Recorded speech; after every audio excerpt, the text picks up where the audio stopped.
We don't have any problem to work with any Muslim world countries. I mean, so the fact that Iran is a Muslim country should not be an obstacle, but Iran should choose. If Iran will decide to choose the route for peace, first of all for the world peace, but second of all for their people as well, they put the swords aside and speak to the West world. And I'm sure that Israel will always shake a hand which is given for peace. We had a very detailed discussion with Dr. Ron. He was the president of Manufacturers Association in Israel. I had a very long discussion with him on the various topics. He was explaining how the world is changing, and with the positive note that business and the political relationship can also grow time to time when you have the positive attitude. He also highlighted the issues with Iran and possibility with Iran and new relationship in the geopolitics. Mr. was so confident and very excited to have the new relationship, trade relationship to the next level. No, it's not a new relation. Yeah, it's an old relation, it's but an old relation, yeah, good friendship, but we want to accelerate. Yeah, accelerate it. From 10 billion to 20 billion. From 9, but who counts 1 more billion, one less?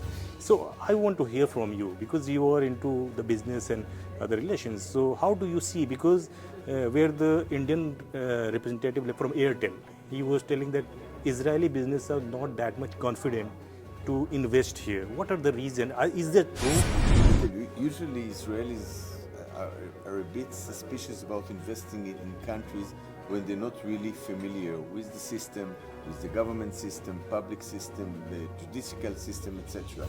But still, the way is not just to bring pure investment. That's what I told your esteemed guest that came here. Actually, what we need is to do some joint ventures. I think it should be mutual investment in mutual business, and we do things together when each side put the investment. Maybe some collaboration between some production to be done in India, some in Israel, using Israel as a gateway to the West. Because Israel for India, for example, can be a good channel to approach the West because they have very good connection in Europe, in the US as well, and we're very close by distance. So it can be again some kind of hub to the West for India, and India can be a hub for the East for Israel. So I'm speaking if we do collaboration, not just one side investing.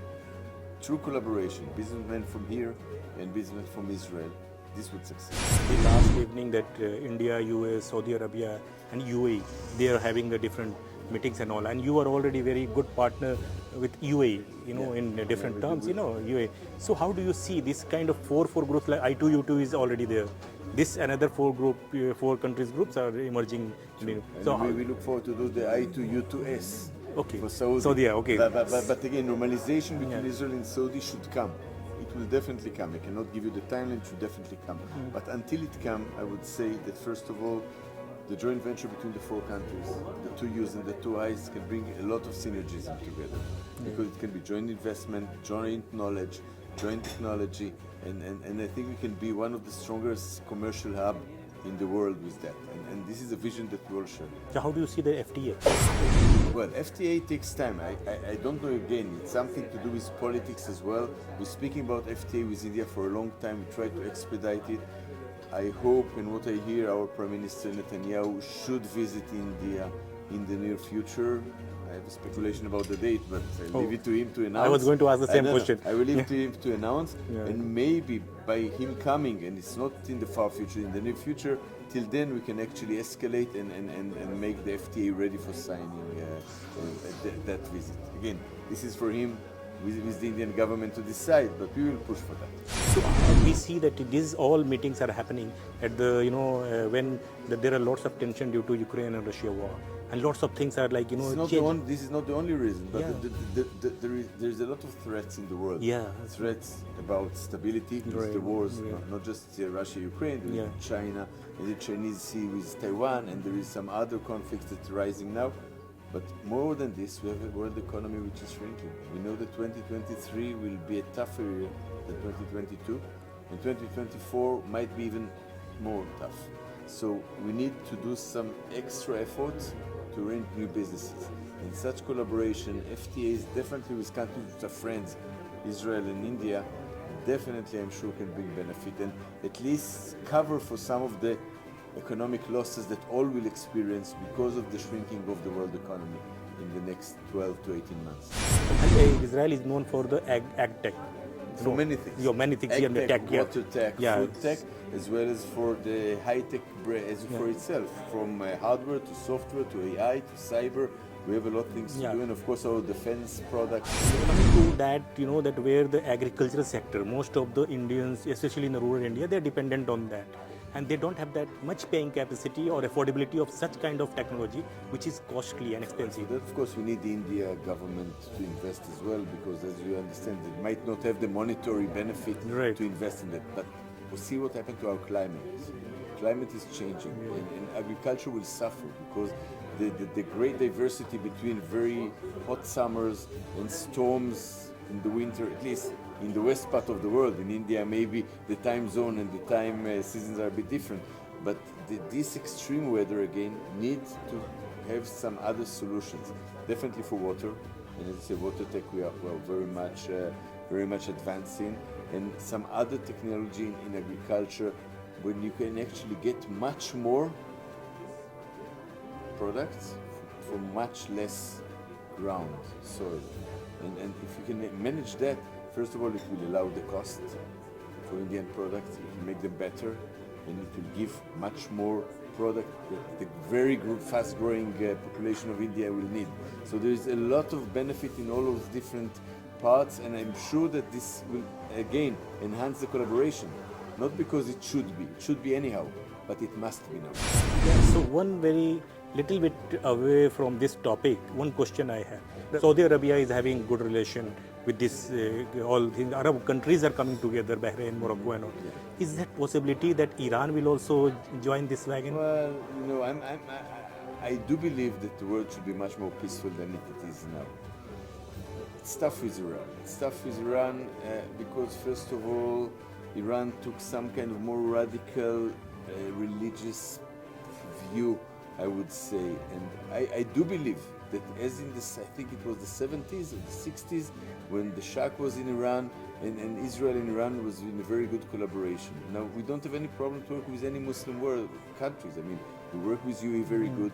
Even as I say, I'm forecasting normalization with Saudi as well. So the fact that Iran is a Muslim country should not be an obstacle, but Iran should choose. If Iran will decide to choose the route for peace, first of all for the world peace, but second of all for their people as well, because I'm sure that Iranian economy can grow. But if they will put out their swords, okay, symbolic, nobody fight with swords, but they put the swords aside and speak to the West world, and I'm sure that Israel will always shake a hand which is given for peace. So if Iran will change the attitude, I'm sure that we can do it and we can make it benefit for all. But at the moment, unfortunately, we're far from that. Other Muslim countries might come before, and as I say, I'm really looking forward one day or another, maybe in the near future, for normalization with Saudi. Is it difficult for you to balance those kind of, when India is common? For Iran, India is important. For you, India is important. Saudi Arabia, UAE, everything.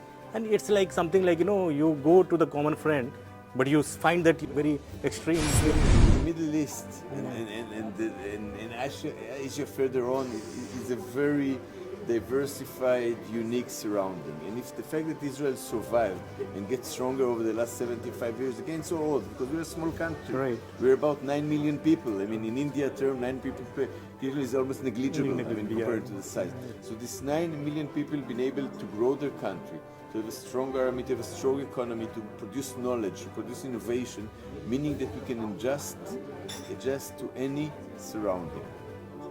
So we'll manage it one way or another. We're definitely looking for peace. And when I was speaking in the hall before, I was quoting Prime Minister Modi's phrase from the G20, which is one world, one economy, one world, one future, one family. Yeah. So as I say, one world, we are all. Future, we all depend on each other. War will harm all of us future, and peace will survive it better. And family, with India we are family, with others we are family. We become now family with Bahrain and the UAE, and they think that there's a mutual benefit for all. Hopefully it will be with the Saudis and the rest of the Muslim world thereafter, because really, by peace we can always achieve more. Thank you so much, Dr. Ron. Thank you, And it was look very for brighter future. Definitely, we are ending with the positive note that what you spoke. It was very, very difficult something to talk about Iran and Israel altogether. So it's like. But we need to look about it optimistically. Yeah. But if it won't work, we have a solution to any conflict. We don't want to look for conflict, Right. but we look for peace. So hope to see you soon again in India We will with a definitely- different business you deal and all. definitely will. Thank you so much. Thank sir. you very much. Thank you. Thank you.